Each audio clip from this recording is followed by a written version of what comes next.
Gloria, you should go check on the flower arrangements. You'd know more about that sort of thing than anyone here. My daughter's fiancé said this at his own engagement party, in front of 90 guests, while holding a glass of champagne that cost more than what he thought I earned in a day. Then he winked at his mother, and she covered her mouth, pretending to suppress a laugh, but really making sure everyone saw it. I'm 64 years old. I've had dirt under my fingernails for most of my life. I've planted hedges outside mansions where people like Spencer Ashford wouldn't bother learning my name. I've pruned rose gardens in July heat so brutal it makes your vision swim. I've raised a daughter who graduated summa cum laude from nursing school, worked overtime every holiday season for 12 years to keep her in good shoes and good books, and never once asked for recognition. But nothing, not one single thing in 64 years of living, prepared me for that moment when my daughter's fiancé looked at me like I was mulch. Let me start from the beginning. My name is Gloria Sandoval. My husband Hector and I crossed the border legally in 1984 with a suitcase, $600, and the kind of optimism only young people are foolish enough to carry. He got work mowing lawns in Scottsdale. I got work planting flower beds for a residential landscaping crew run by an old Irish guy named Brennan, who paid cash and didn't ask a lot of questions. We worked sunup to sundown, came home smelling like cut grass and fertilizer, ate beans and rice at a folding table, and saved every penny we could. We built something, but I'll get to that. 4 months before that engagement party, my daughter Camille called me at 7 in the morning, which she never does because she knows I'm already out on a job site by 6:30. "Mama," she said. "Mama." He asked me. Spencer asked me to marry him. I heard her crying. The good kind. The kind that comes from a place so deep you didn't know it existed until joy cracked it open. My beautiful girl. My Millie. Getting married. I cried too. You don't raise a child for 28 years without feeling everything she feels, whether she knows it or not. Spencer Ashford, 34, orthopedic surgeon, Johns Hopkins Medical School. Family money going back 3 generations. His mother, Judith Ashford, chaired the Women's Auxiliary at the Prescott Country Club, organized charity galas, and wore silk scarves tied at the neck like she was permanently posing for a magazine cover. His father, Douglas, was a retired investment banker who played golf 4 days a week and called it staying active. The first time Camille brought Spencer to our house for Sunday dinner, he complimented the yard. "Beautiful property, Mrs. Sandoval. You must have a great landscaper." Hector and I exchanged a look. I just smiled. "Thank you, we like it." He didn't offer to help clear the dishes. He sat at the table while Camille and I carried plates to the kitchen, and he scrolled his phone. When Hector walked him to the door, Spencer shook his hand but pulled away a little too quick, like he was afraid the calluses might be contagious. I noticed. Hector noticed. We said nothing. Camille was glowing. The engagement period was 3 months of paper cuts. Small ones.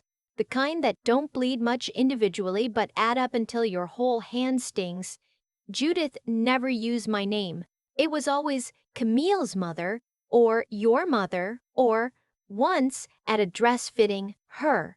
She looked at me over her reading glasses and said to Camille, "Does your mother need help finding something appropriate to wear? I can send her to my personal shopper." When we went to look at venues, Judith suggested I wait outside. The coordinator can be very particular, and I don't want her overwhelmed with too many opinions. I was the only one asked to wait. When Camille shared her guest list, Judith studied it and said, "Your side is rather large. Perhaps we should trim it. The Prescott Club has standards about capacity." Camille had invited 42 people. Judith had invited 110. I swallowed all of it, every single drop, because Camille loved him, and I thought maybe I was being too sensitive. Maybe this was how people with money operated. Maybe I wasn't trying hard enough to fit in. The engagement party was at the Prescott Country Club. Of course it was. Judith announced it like a royal decree. All Ashford celebrations are held at the Prescott. It's tradition. As if that word, tradition, shut down every other option. I bought a dress for the occasion. Not flashy.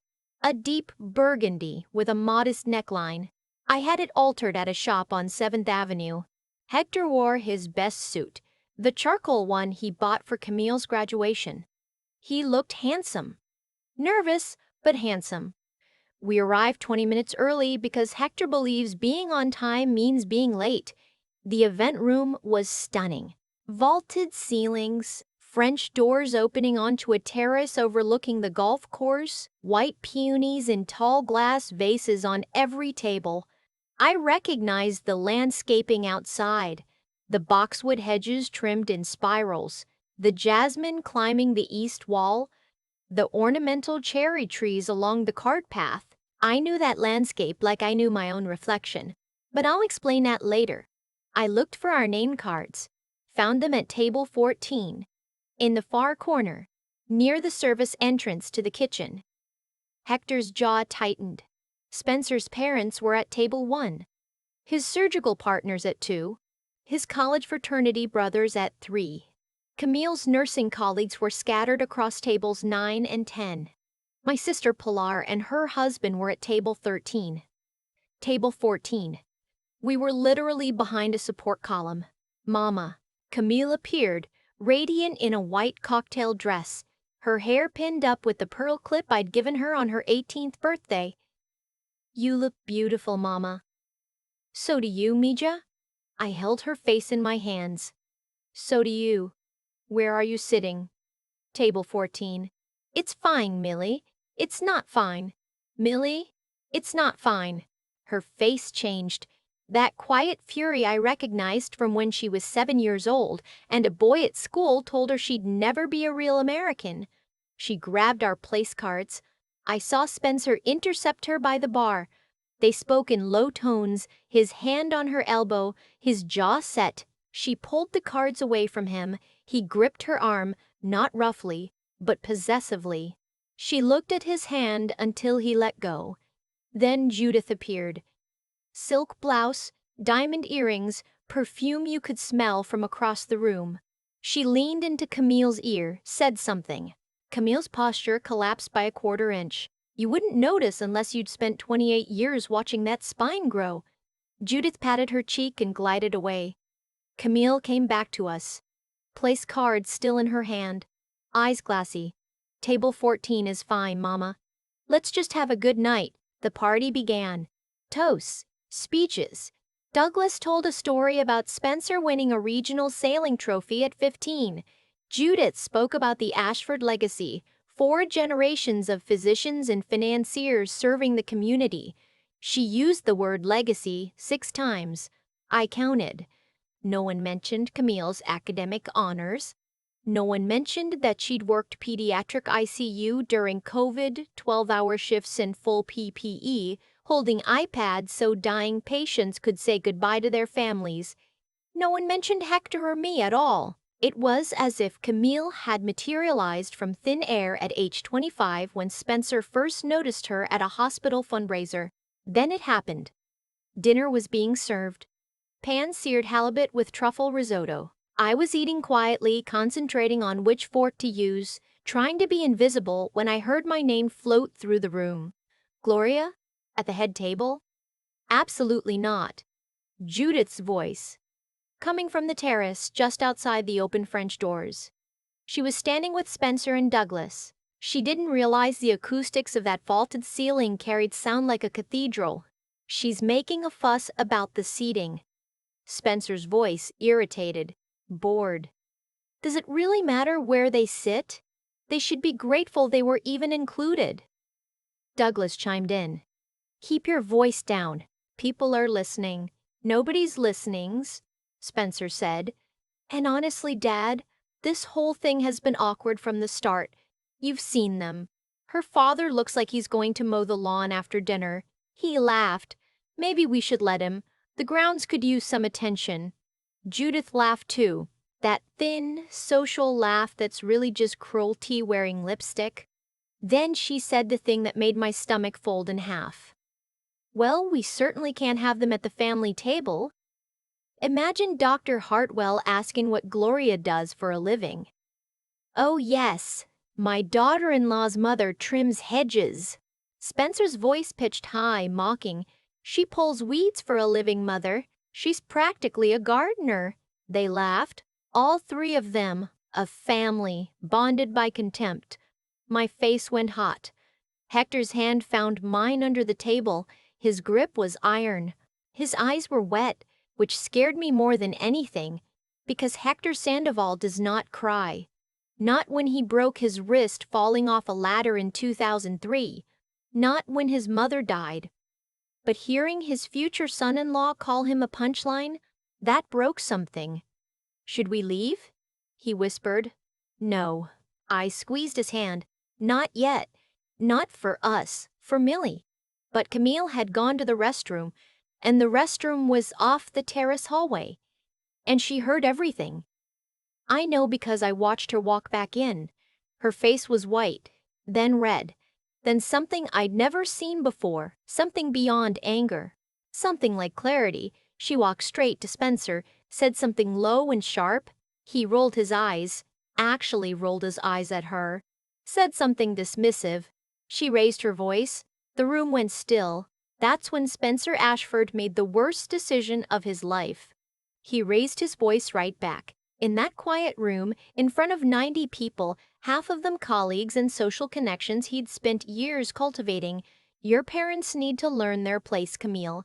This is the Prescott Country Club. There are expectations. There's a standard. He gestured toward the flower arrangements on the main table. Gloria, you should go check on the flower arrangements. You'd know more about that sort of thing than anyone here. Silence. 90 people holding their breath. Judith laughed. Actually laughed. Oh, Spencer, you're awful. But she was smiling, nodding, agreeing. I felt Hector rise beside me.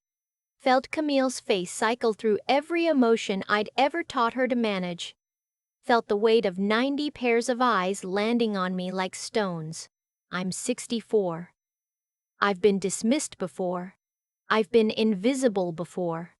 I've had homeowners talk about me in the third person while I was standing right there watering their gardenias.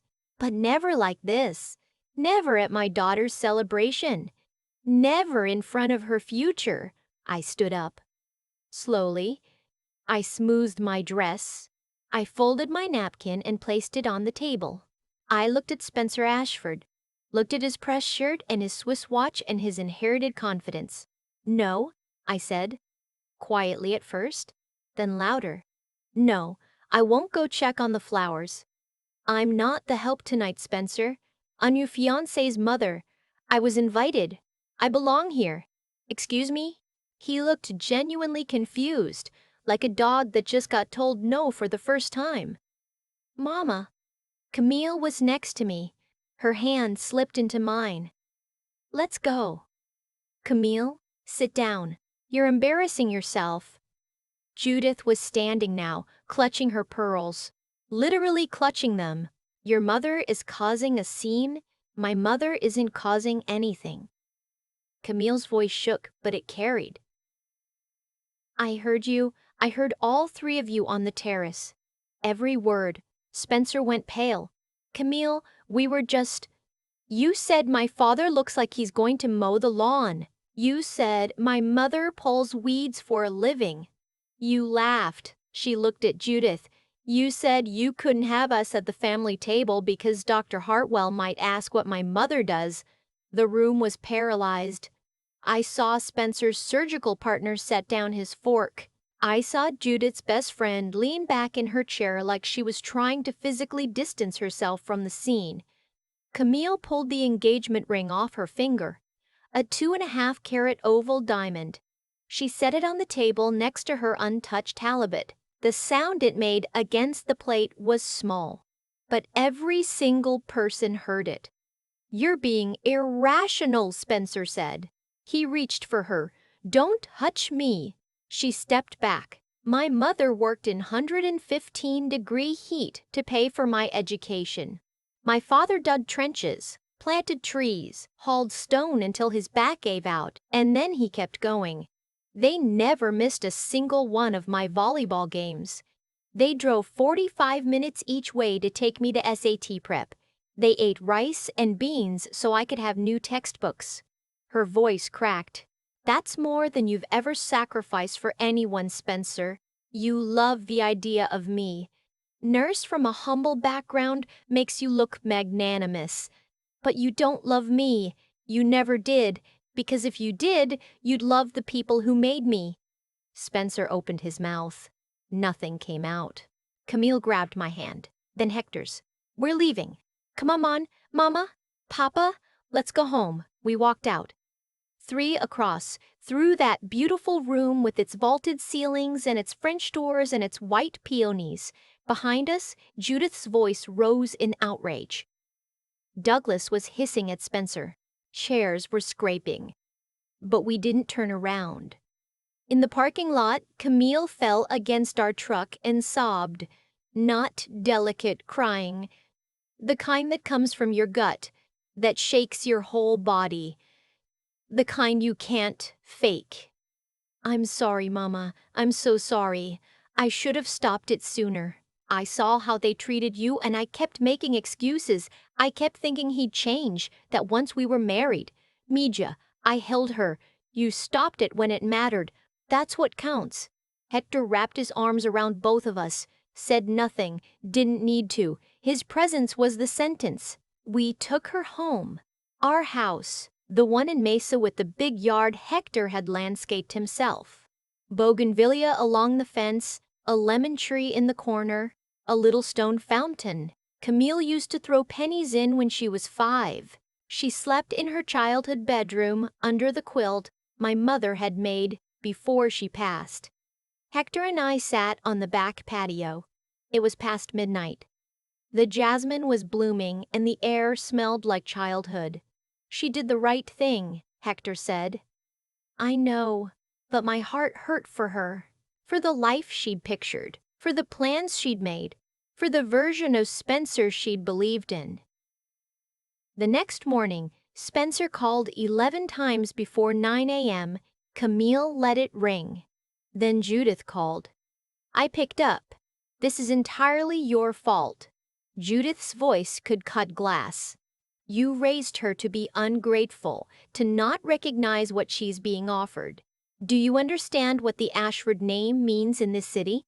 I understand plenty, Judith. Spencer can have any woman he wants. Camille should be on her knees thanking us. She's not on her knees for anyone. She has dignity. I made sure of that.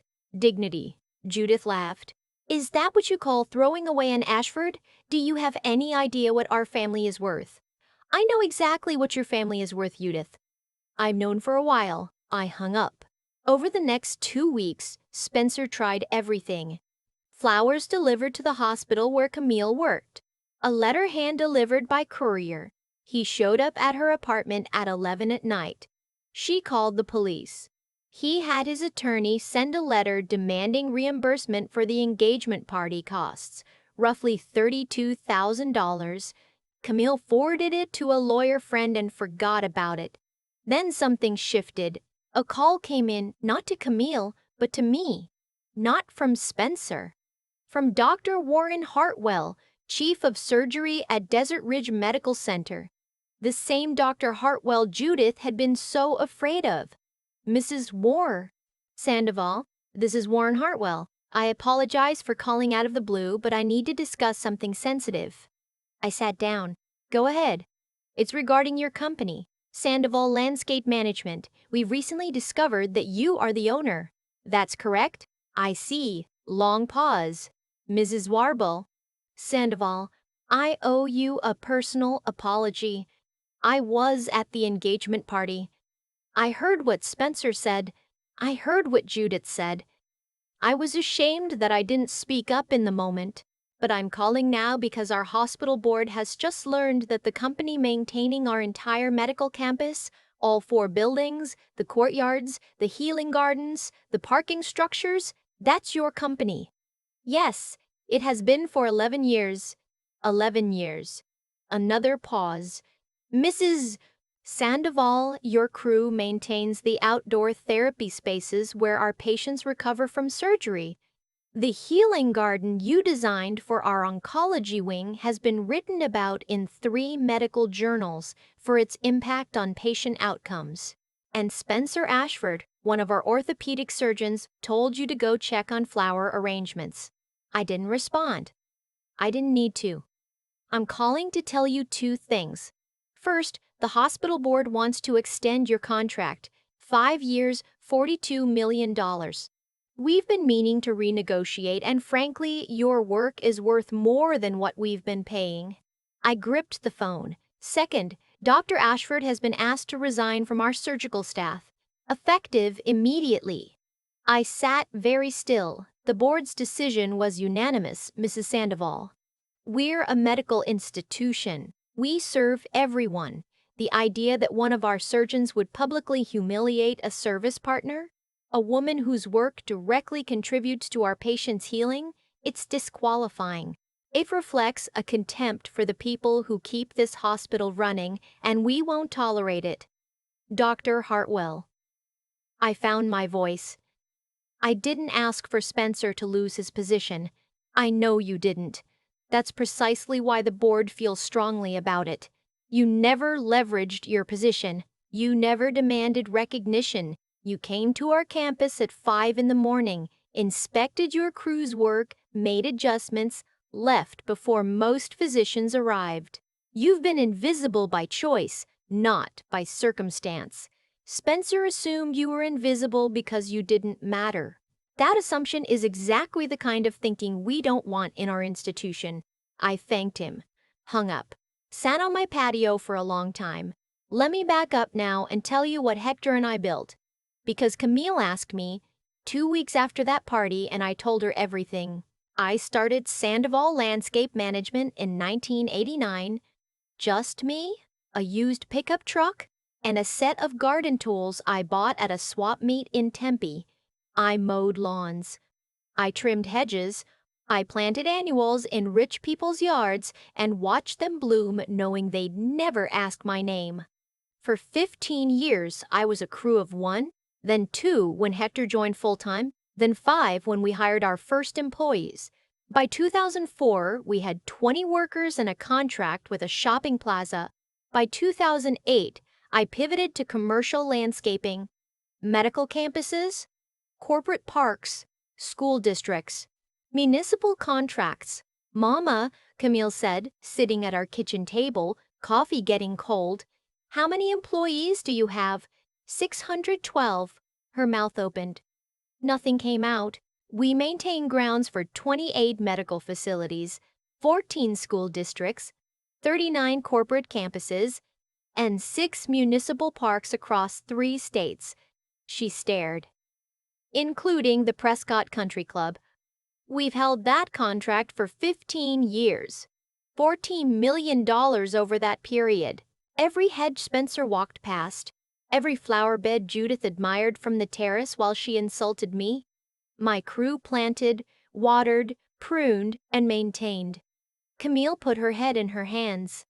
And Desert Ridge Medical Center, Spencer's hospital, where he performed his surgeries and parked his BMW in a lot my crew keeps immaculate. We've maintained that campus for 11 years. When she looked up, she was crying and laughing at the same time. That particular combination that means the world has just rearranged itself. Why didn't you ever tell me? Because money doesn't define us, Millie. Your father and I didn't want you growing up thinking success meant a bank account.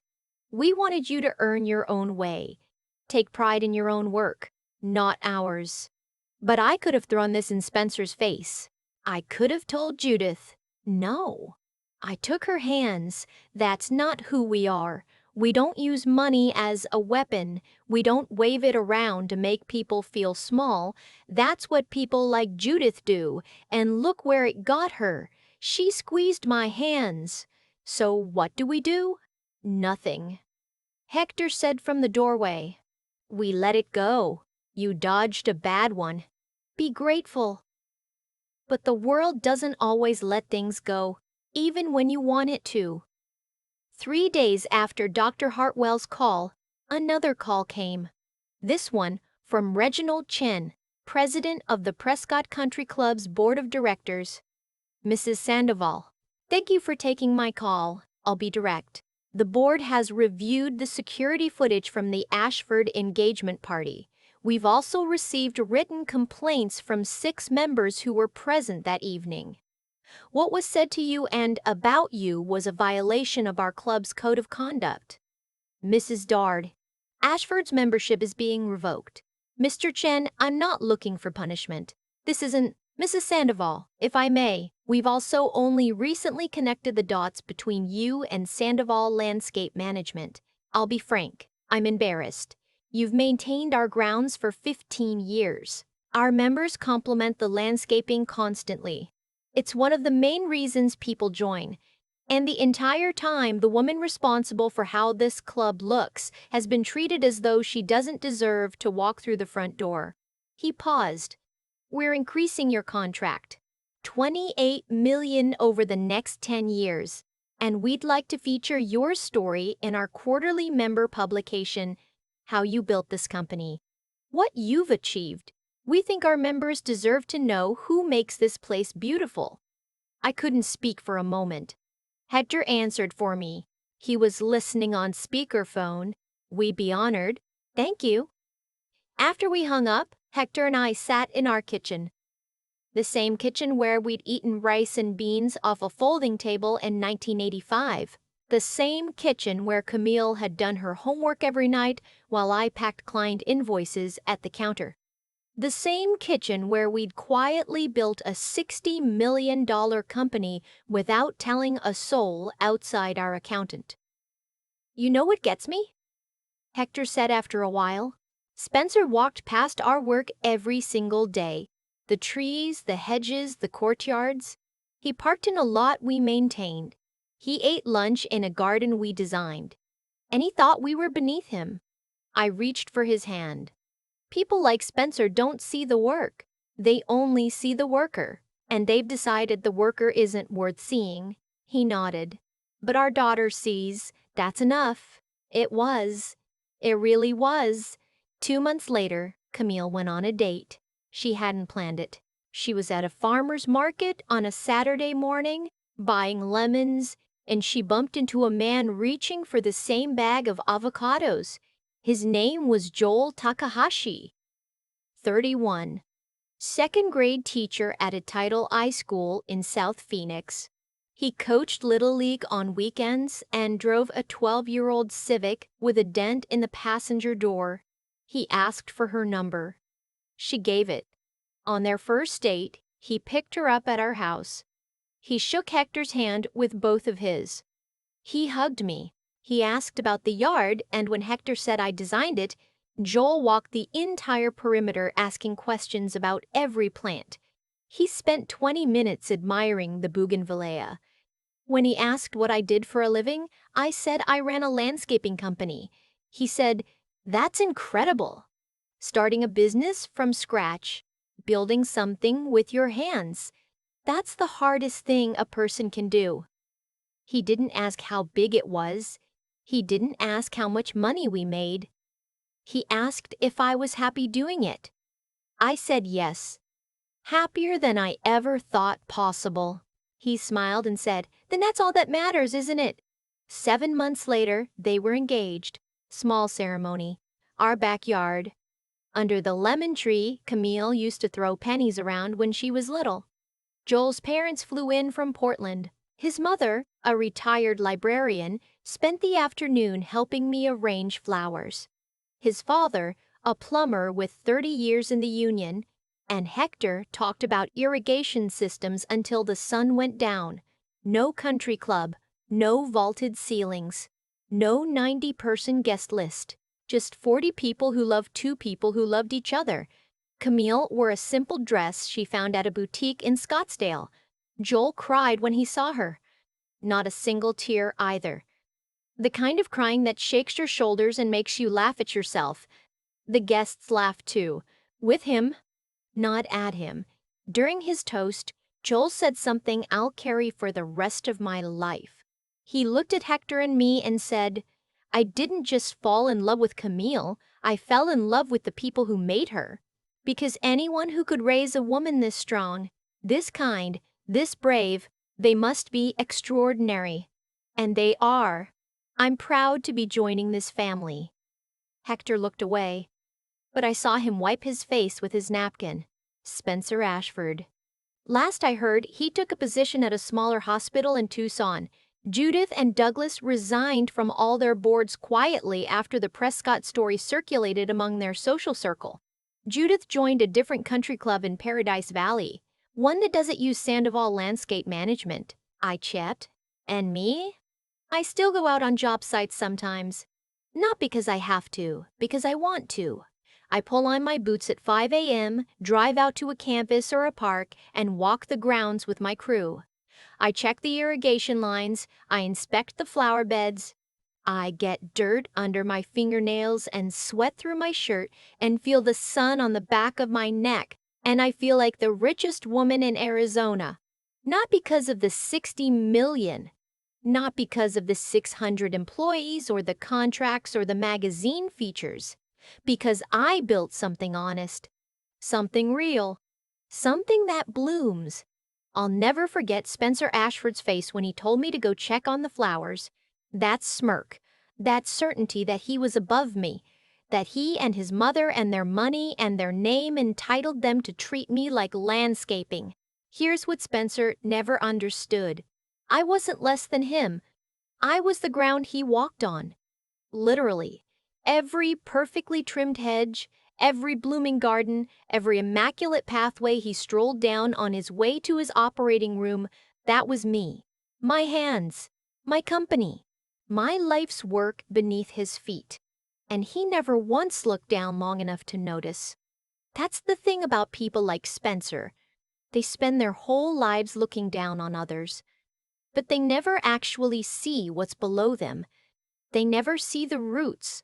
They never see the foundation. They never see the woman on her knees in the dirt, building something that will outlast their name, their money, and their contempt.